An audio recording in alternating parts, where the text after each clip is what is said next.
Alô, testando, testando. Para os acima de 60 anos, estão ouvindo? Ok, muito bem. Graça e paz, irmãos. Bom dia a todos. Quero iniciar fazendo uma pergunta. Quem aqui já foi roubado? Nossa, quanta gente já foi roubado. O que foi subtraído de você? Celular, quem foi roubado celular? Ok. Dinheiro. Hoje eu quero pensar com vocês sobre constância subtraída. Subtraída no sentido de ser roubada. Diz a palavra de Deus que o inimigo, ele vem para matar, roubar e destruir. Irmãos, nós não podemos esquecer isso. O objetivo de Satanás é isso. Ele põe força, ele põe estratégia para matar. Eu acredito até matar fisicamente, mas também matar a fé de muitas pessoas. Roubar a verdade que está guardada aí no teu coração e também para destruir. Então, irmãos, o que é que realmente rouba a constância dos cristãos nos dias de hoje? Será que você parou para pensar sobre isso? Porque muitos filhos de Deus que são tão inconstantes na vida cristã, por que são assim? De onde vem essa inconstância? Quando a gente olha a palavra de Deus, nós vamos observar que muitos cristãos que se esforçam, é verdade, para viver uma vida cristã séria, estão sendo roubados. Estão roubando a constância.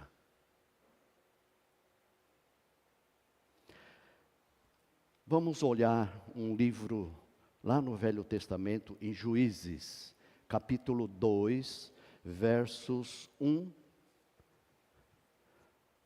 Nós só vamos ler até o versículo 5, mas é o capítulo todo. Juízes 2, 1 até o 33.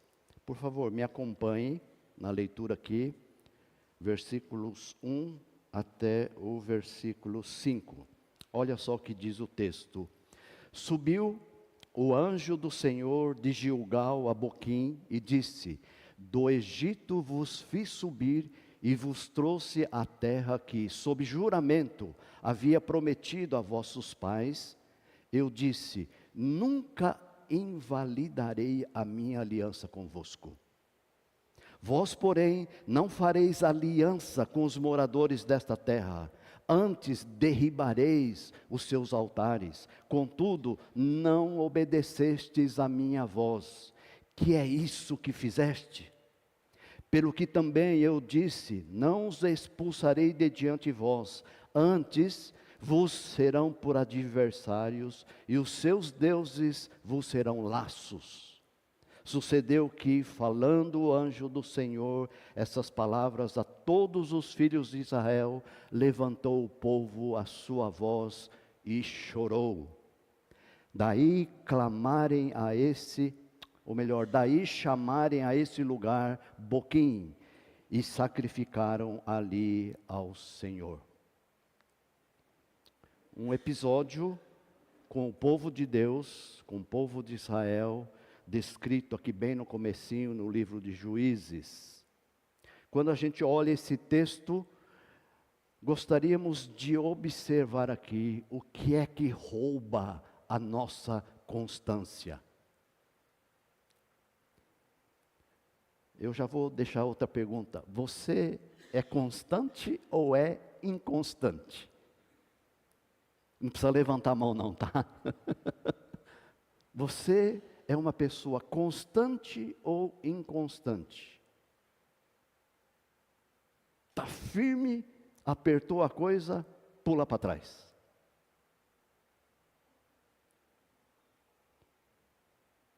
Olha só, eu quero pensar com vocês, então, o que é que rouba, muitas vezes, essa firmeza, essa constância, que a gente tanto admira, às vezes, nas outras pessoas?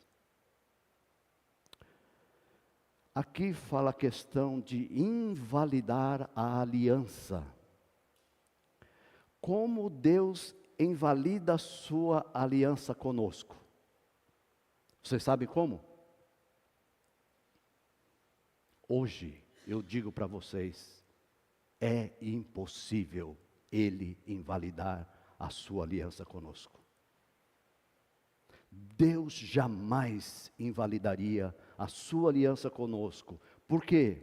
Porque a prova maior da aliança de Deus com o homem foi a morte do seu próprio Filho Jesus lá na cruz. Está feito. Essa obra redentora está feita por mim e por você. Essa é a aliança que Deus fez conosco. Está feito. Não dá mais para voltar atrás. Ele não invalida. No versículo 1, Juízes 2, o anjo do Senhor diz o mesmo. Olha só, subiu o anjo do Senhor a Gilgal, a Boquim, e disse: do Egito vos fiz subir, e vos trouxe a terra que sob juramento havia prometido a vossos pais. Eu disse: nunca invalidarei a minha aliança convosco.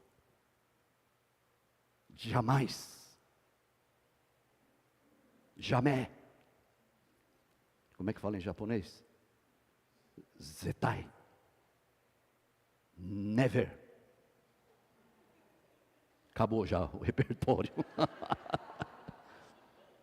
Mas aqui, olha só, o anjo do Senhor falando com o povo de Israel, que nunca invalidarei a minha aliança convosco. Agora, como se invalida a aliança com Deus? Agora sim é possível. O homem pode invalidar a sua aliança com Deus. Como isso acontece? Quando a gente olha esse texto, é bem claro, e esse anjo, na sua orientação, diz o seguinte: quando se faz aliança com outros deuses. Aí, nessa explicação que a gente vê em Juízes 2, nós vamos vendo aqui, percebendo algumas direções para a gente poder perceber como é que a gente invalida essa aliança. Então, a orientação que é dada e o que foi colocado foi por causa do quê? Por causa da aliança que fazia com os moradores da terra, ou seja, com outros povos. E a gente percebe como o povo de Deus tinha dificuldade para influenciar, e como era fácil ser influenciado. Você é fácil de ser influenciado? Quando a gente era guri assim, 16, 17 anos, os amigos falavam assim: vamos tocar a campainha das casas dos outros. Olha o cabeção, né? Um tonheira mesmo, né? Ela apertava a campainha e saía correndo. E lá da esquina a gente via a senhora aparecendo lá, praguejando todo mundo. E a gente achava graça. Mas lá dentro tinha uma coisa que falava: está errado. Mas os amigos faziam. Vou dizer, esse tipo de apertar a campainha é café pequeno, viu? Porque tem coisa mais complicada. Como a gente é influenciável. E o povo de Deus era assim. Esse povo tinha dificuldade de influenciar outros, era muito mais fácil de ser influenciado. Olha só, Deus não queria que eles se casassem com outros povos, nem se aliassem com os outros povos. Por quê? Porque eles eram influenciados por tradições, e muitas vezes, a maioria das vezes, tradições pagãs, que ia contra a palavra de Deus. Isso é retrato claro, desde o Êxodo. Deus deixa para o povo os 10 mandamentos. Tinha que ser bem claro. Irmãos, interessante a gente observar como começa a narrativa dos 10 mandamentos. Vocês se lembram? Onde é que está mesmo os 10 mandamentos? Êxodo 20. Dá uma olhadinha lá. Ele começa assim: eu sou o Senhor teu Deus. Começa assim, claro, para não deixar nenhuma dúvida para ninguém. Eu sou o Senhor teu Deus. Aqui está a cerne da questão da inconstância. Precisa, irmãos, ficar bem claro para você, para mim, quem é o Senhor. Quem é que reina? Quem é que tem a primazia? Quem ocupa o centro da vida? Isso precisa ficar claro.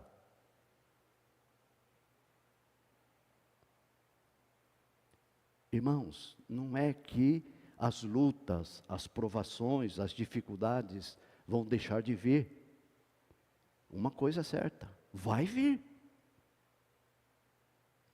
E quando vem, sabe para que vem?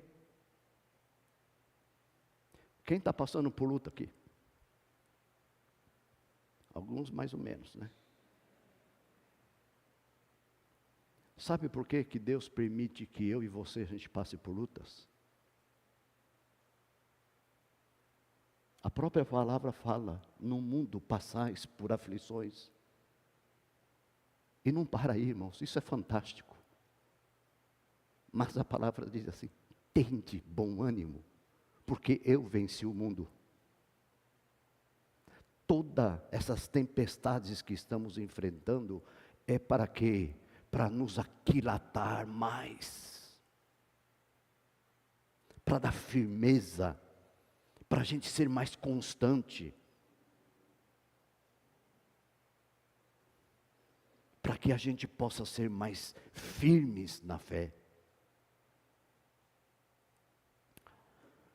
Abra sua Bíblia em Êxodo, capítulo 20, vamos lá dar uma olhada e vamos relembrar aqui os 10 mandamentos. Êxodo 20.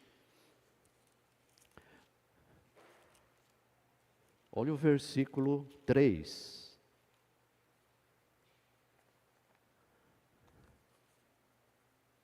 Não terás outros deuses diante de mim. Essas palavras são claras. São claras. Não terás outros deuses diante de mim.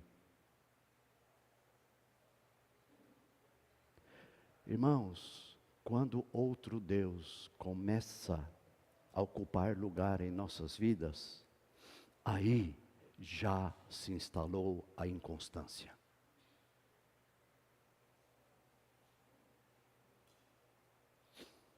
Eu penso que, não, pastor, eu não tenho outro Deus, não.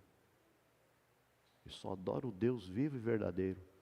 Aí eu era budista, deixei o Buda de lá. Irmãos, a coisa é mais sutil do que isso. Tudo o que ocupa o primeiro lugar na nossa vida, isso se torna o nosso Deus.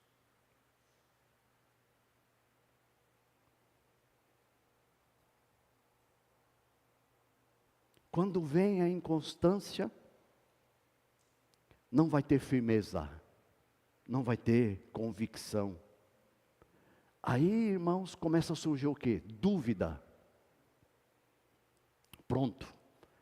Instalou a dúvida dentro da gente, Satanás conseguiu o seu intento. Colocou dúvida. Mas essa dúvida veio da onde? De um coração que já está dividido.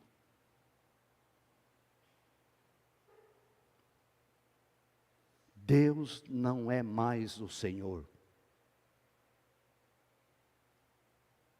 O seu coração, o trono da sua vida está dividido. Por quê, irmãos? Porque já fez para si imagem. E já está começando a adorar discretamente.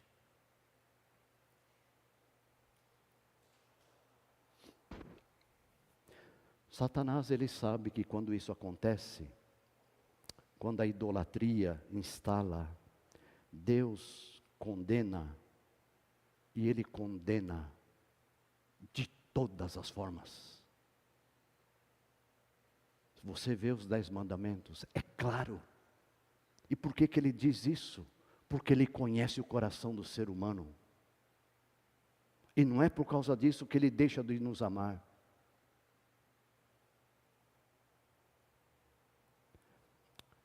Vamos olhar alguns textos no Novo Testamento. Abra sua Bíblia, no livro de 1 Coríntios,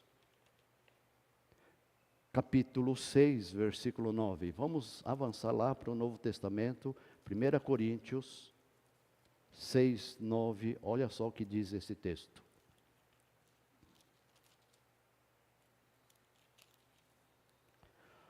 Ou não sabeis que os injustos não herdarão o reino de Deus?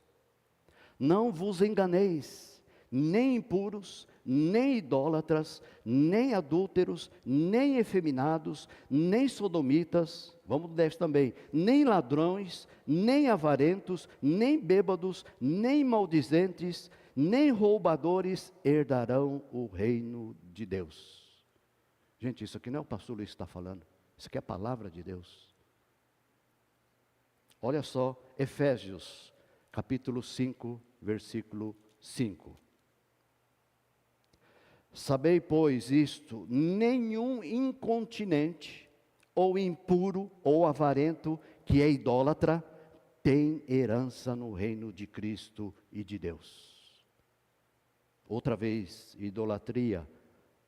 Vamos só para mais um texto, Apocalipse, capítulo 21, versículo 8.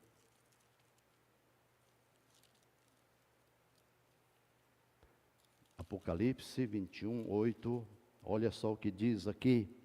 Quando, porém, aos covardes, aos incrédulos, aos abomináveis, aos assassinos, aos impuros, aos feiticeiros, aos idólatras e a todos os mentirosos, a parte que lhes cabe será o lago que arde com fogo e enxofre, a saber, a segunda morte. Pesado, né? Mas Deus não fica no mais ou menos. Então, fica óbvio que Satanás vai fazer de tudo para que a atitude do homem o afaste dos princípios de Deus. Ele vai fazer de tudo. Se é que, ou melhor, já está fazendo.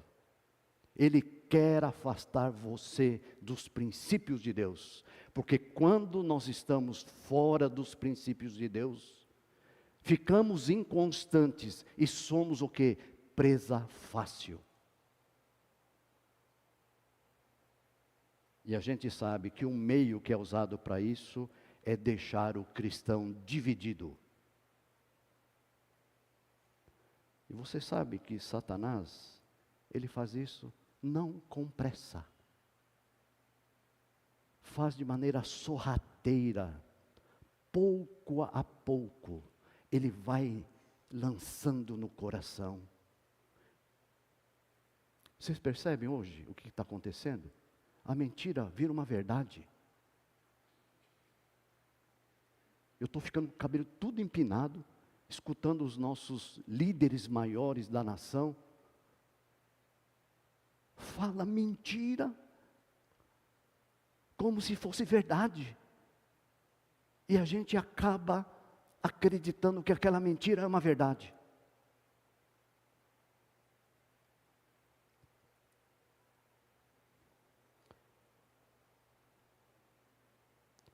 Ah, irmãos, é isso que ele faz. Ele se empenha arduamente para fazer isso.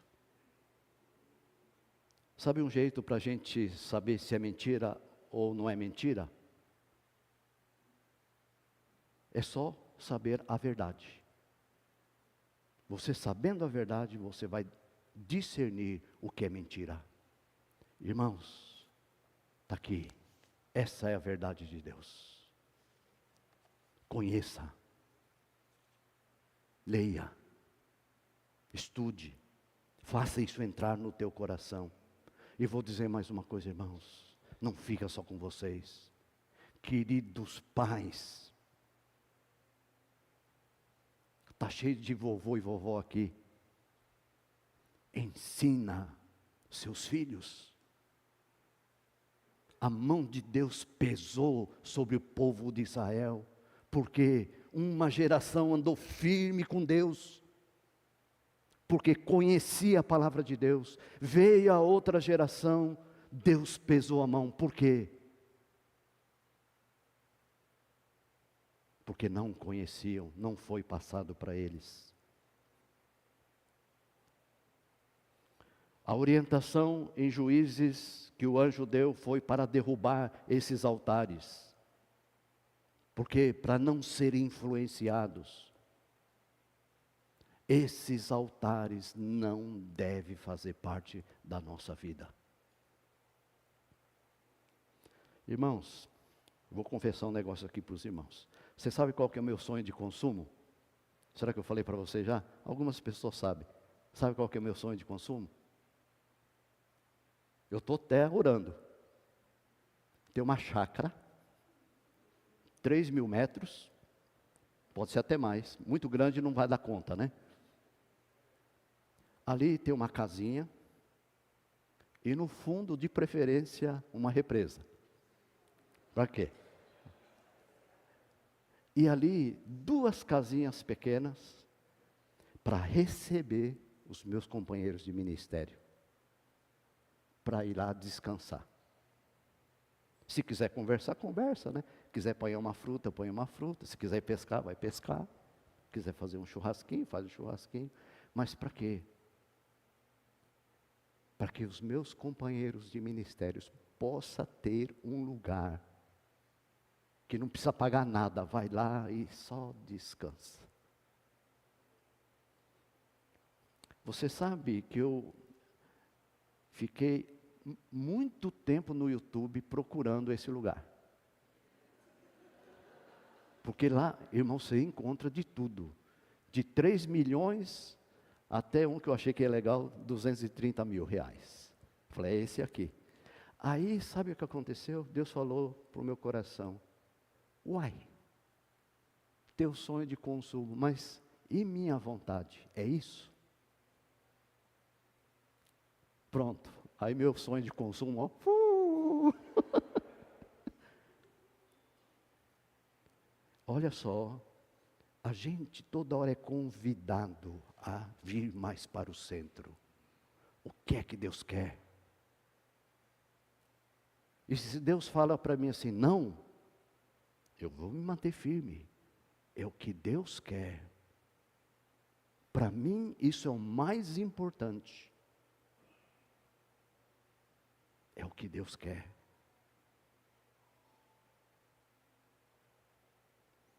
Obedecer o que Deus diz.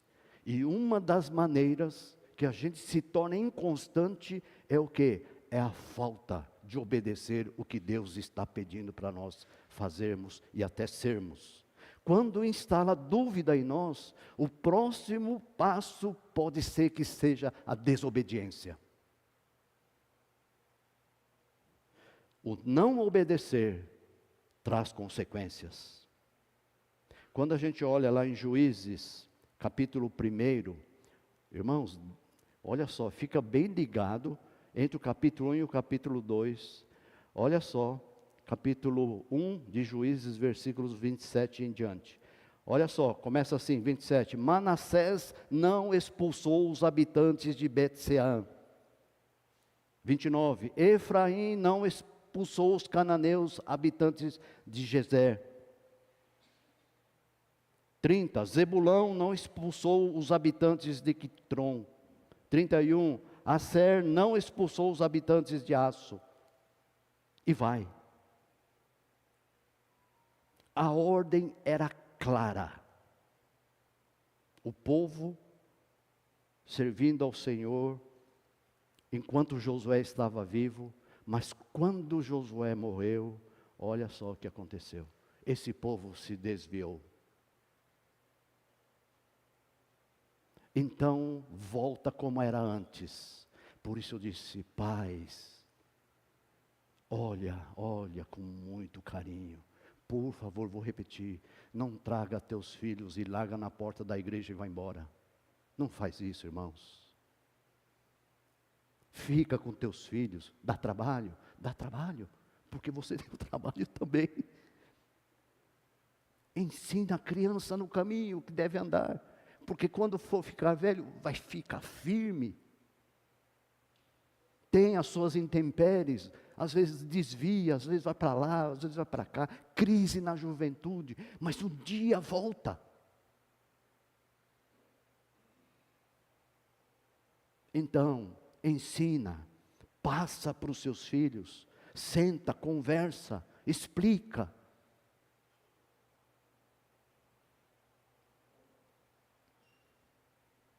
Não havia constância nesse povo. E diz o texto lá que a ira do Senhor se acendeu contra o povo. Olha só, a ira do Senhor se acendeu.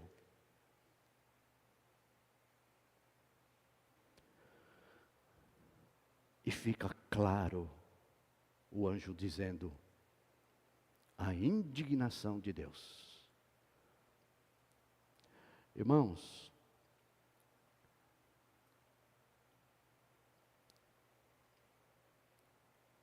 somos desafiados a gente andar em constância. E eu usei esse exemplo, né? A gente fica assim até meio down, né?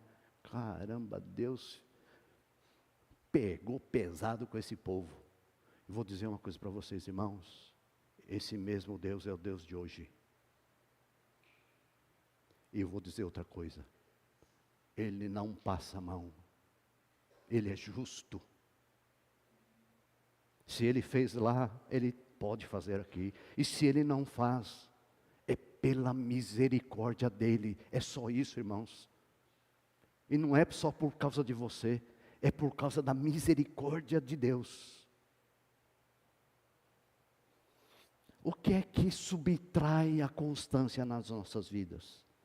Primeira coisa é quando nós violamos ou invalidamos a aliança com Deus através de uma aliança não com Deus verdadeiro, mas com outros povos, com outros deuses.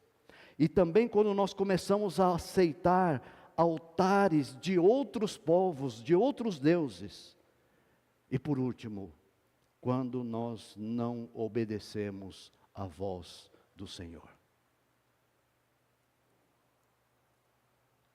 Era isso que eu queria repartir com vocês. Nós estamos findando um ano para entrar para o próximo ano. Se você sente no teu coração, pastor, mas paz, eu sou muito inconstante. Por que a gente não pede para Deus?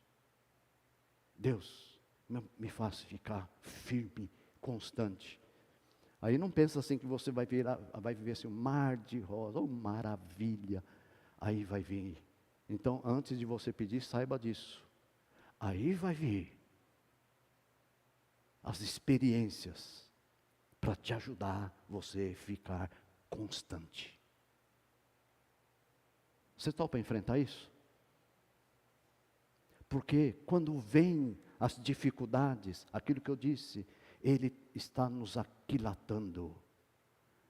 Cada vez mais você, pedra preciosa nas mãos do Senhor. Abaixe sua cabeça, vamos orar. Se você tem um desejo, se você já é constante, Senhor, me faça mais ainda. Se você não é constante, Senhor, eu quero agora ser firme na Tua presença. E eu quero pedir, Senhor, me ajuda.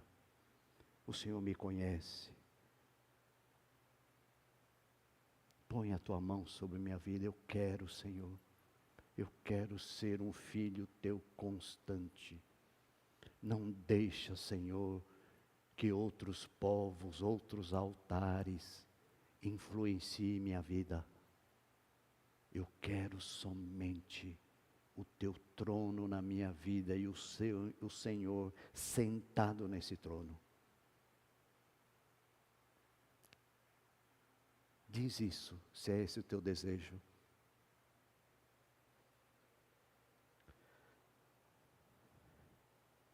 Grato, Senhor, pela Tua palavra. A gente vê tantas coisas bonitas que o Senhor tem feito, o Senhor tem abençoado. Olhando o Velho Testamento, esse povo, ó Deus, de coração duro, mas que o Senhor ama. Vemos também situações em que o Senhor usa até anjos para alertar o povo. E hoje que nós ouvimos isso, também, Senhor, nós queremos entender que seja um alerta para nós. Ajuda-me a ser constante na Tua presença. E obrigado, ó Deus, a palavra que é de tempo, muito tempo atrás, que o Senhor não invalida a sua aliança. Louvado seja o Teu nome. Muito obrigado, ó Deus. Me coloco na Tua presença e eu quero pedir ao Senhor que o Senhor me ajude. No nome e por amor de Jesus. Amém. Amém. Amém. Alguém orou assim? Eu quero ser mais constante? Legal. Deus ajude. E sabe uma coisa que fica gostoso de a gente andar? É quando a gente tem os nossos irmãos perto também. Esses irmãos têm uma tarefa muito legal de ser encorajador, nos encorajar. Então Deus nos ajude e a gente possa se relacionar mais ainda, para que esses irmãos te encorajem e você também possa encorajar outras pessoas. Amém? Muito bem, irmãos, hoje o dia está cheio, hein? Vamos ficar de pé. Pera lá, deixa eu apresentar aqui as nossas visitas. Tânia Duarte, levanta a mão para a gente saber quem que é. Cadê a Tânia? Lá está a Tânia. A Tânia é da Liberdade, mora aqui perto. Está aqui o Paulo Fujisaka, também, mora aqui perto, está nos visitando a primeira vez. Está aqui com gente lá do outro, quase país, lá de Tangará da Serra, pastor Carlinhos Oyama. Pastor Carlinhos já foi dessa casa, né? Muito joia. Está aqui com... Oi? Ainda é, né? Verdade. Está aqui também o irmão Newton, né? Muito legal. Está aqui Paula Kobayashi, Cláudia Utsunomiya, lá de Jundiaí. Cadê? Está lá também. Muito legal. Ricardo. Está aqui o nosso arquiteto Ricardo e a Márcia. Legal. Você sabe que o Ricardo, que é o culpado, junto com o seu Abílio, Levanta a mão, seu Abílio. Eles que cuidaram da reforma da casa pastoral, né? Muito... Obrigado, seu Abílio. Ricardo atendeu o nosso convite, estar aí, sejam bem-vindos, né? Ok? Nós vamos ter um momento para, também esse momento de consagração do novo espaço. Quem mais está vindo pela primeira vez? Ok. Segunda vez já não é a primeira vez, então já é da casa, tá? Muito bem-vindo, legal. Muito bem, vamos dar as mãos, nós vamos encerrar o culto.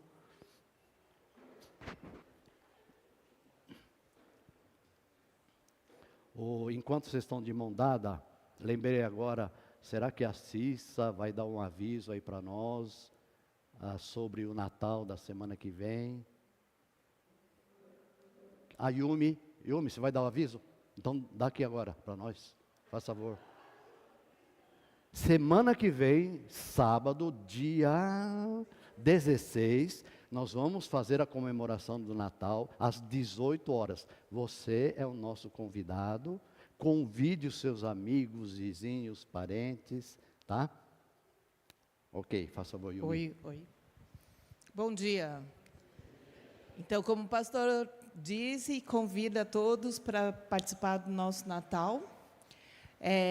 Eu, como responsável da organização da cozinha, gostaria de solicitar os nossos membros, participantes. Vai ser um mochiori. Mochiori, para quem não conhece, cada família pode trazer um pratinho. Queria que pudessem convidar vocês a participar desse mochiori, trazendo um prato. Pode ser salgado, pode ser doce, e estamos abrindo também para frutas. E quem não tem aquele talento de cozinha, não tem aquele organização para a gente, tempo, quiser ofertar, para falar com a Liliane, né? Se puder, pode passar a Liliane, que está centralizando a organização. Eu vou estar na parte da cozinha para operação da cozinha, tá? E a Cláudia Ueta, que é a nossa tesoureira. Legal. Então, se vocês puderem colaborar e participar, e trazendo um prato de comes, ou não der para ofertar, por favor, sejam muito bem-vindos à nossa festa de Natal, vai ter apresentação, vai ser muito bom. E sejam bem-vindos. E tudo isso para o nosso Deus. Tá bom? Valeu. Obrigada. Vamos dar de mão de novo aí. Tá. Nós vamos receber a bênção. Nós temos o pessoal de Jundiaí que está aí também com a gente. Uma alegria poder recebê-los. Nós vamos abençoar. Então, você abençoa quem está aí do teu lado. Dá uma olhada, quem vê, Senhor, abençoa quem está do meu lado. Você nem sabe quem está, né? Isso. Abençoa. Deseja o melhor de Deus para essa pessoa. Essa semana, eu não sei, algumas pessoas levantam a mão que está com luta. Deus abençoe sua vida. E nós todos vamos, então, assim, de uma maneira geral, nós vamos ser abençoados por Deus. Enquanto a gente está dando a bênção, vai desejando isso no seu coração para o seu irmão que está aí do seu lado. Amém? Que a graça do nosso Senhor Jesus Cristo, o amor de Deus Pai, a comunhão, a consolação, o poder, a unção do Espírito Santo, seja com cada um de vós, seja com todo o povo de Deus, agora e para sempre. Amém.